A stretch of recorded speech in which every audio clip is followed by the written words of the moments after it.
Me chamaste para caminhar na vida contigo. Decidi para sempre seguir-te, não voltar atrás. Me puseste uma brasa no peito. Olá, como vai? Tudo bem? Como devemos nos comportar diante das tentações do mal?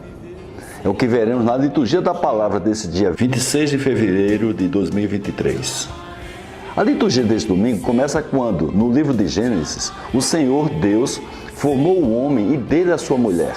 Do pó da terra soprou-lhes nas narinas o sopro da vida e o homem tornou-se um ser vivente. No jardim em Éden, o Senhor Deus fez brotar da terra a árvore da vida e a árvore do conhecimento do bem e do mal. A serpente era o mais astuto de todos os animais dos campos que o Senhor Deus tinha feito.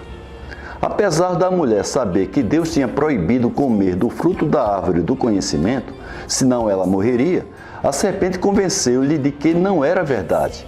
E ainda mais que Deus sabia que, no dia em que dele comesse, seus olhos se abririam e eles seriam como Deus, conhecendo o bem e o mal.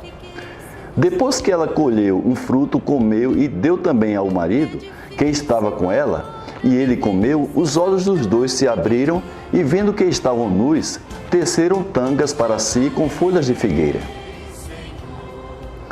Na carta que Paulo enviou aos Romanos, ele lembra que o pecado entrou no mundo por um só homem. Através do pecado entrou a morte, e a morte passou para todos os homens porque todos pecaram. Que pela falta de um só homem, a morte começou a reinar. Muito mais reinarão na vida pela mediação de um só, Jesus Cristo, os que recebem o dom gratuito e superabundante da justiça. E Paulo concluiu dizendo que pela desobediência de um só homem, a humanidade toda foi estabelecida numa situação de pecado, assim também, pela obediência de um só, toda a humanidade passará por uma situação de justiça. E no Evangelho, Mateus escreve o dia que o Espírito conduziu Jesus ao deserto para ser tentado pelo diabo.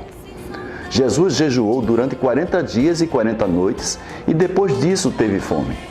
Então, o tentador aproximou-se desafiando se ele realmente era filho de Deus, que mandasse que aquelas pedras se transformassem em pães, que se lançasse na parte mais alta do templo. Prometeu-lhe que lhe daria todos os reinos do mundo e a sua glória se ele se ajoelhasse diante do tentador para lhe adorar. Mas conhecendo as palavras do Senhor, Jesus rebateu ao tentador e nada aceitou de suas provocações e promessas. Em seguida, Jesus lhe disse: vai-te embora, Satanás, porque está escrito: adorarás ao Senhor teu Deus e somente a ele prestarás culto. Então o diabo o deixou e os anjos se aproximaram e serviram a Jesus.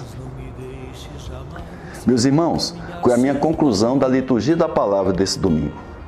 Que a melhor maneira de vencermos as tentações do mal é estarmos firmes na palavra de Deus. Ela é suficiente para tudo, pois Ele é todo-poderoso e absoluto. Eu particularmente creio que a maior tentação que temos em nosso dia é a vaidade. Queremos ter poder não para servir, mas para manipularmos as pessoas, para fazer prevalecer a nossa vontade sobre elas. Foi justamente isso que fez com que Adão e Eva cometessem o pecado original, quando imaginavam que, comendo os frutos da árvore do conhecimento, poderiam ter o mesmo poder de Deus, seu Criador. E foi este erro que fez com que toda a humanidade ficasse estabelecida numa situação de pecado, como escreveu Paulo em sua carta aos Romanos. Por outro lado, Jesus, mesmo em situação de carência física e mental, pois estava 40 dias e 40 noites no deserto com fome e sede, iluminado pelo Espírito Santo, conhecendo e sendo fiel à palavra e à promessa de Deus, foi capaz de resistir às tentações do tentador, que lhe prometia um falso poder e glória, para com isto levar toda a humanidade para uma situação de justiça. Por isso, temos que glorificar o nome do Senhor por meio do Evangelho do seu Filho amado Jesus Cristo, o nosso Redentor e nosso Salvador. Amém? Te amarei, Senhor, te amarei, Senhor. Eu só encontro a paz e alegria bem perto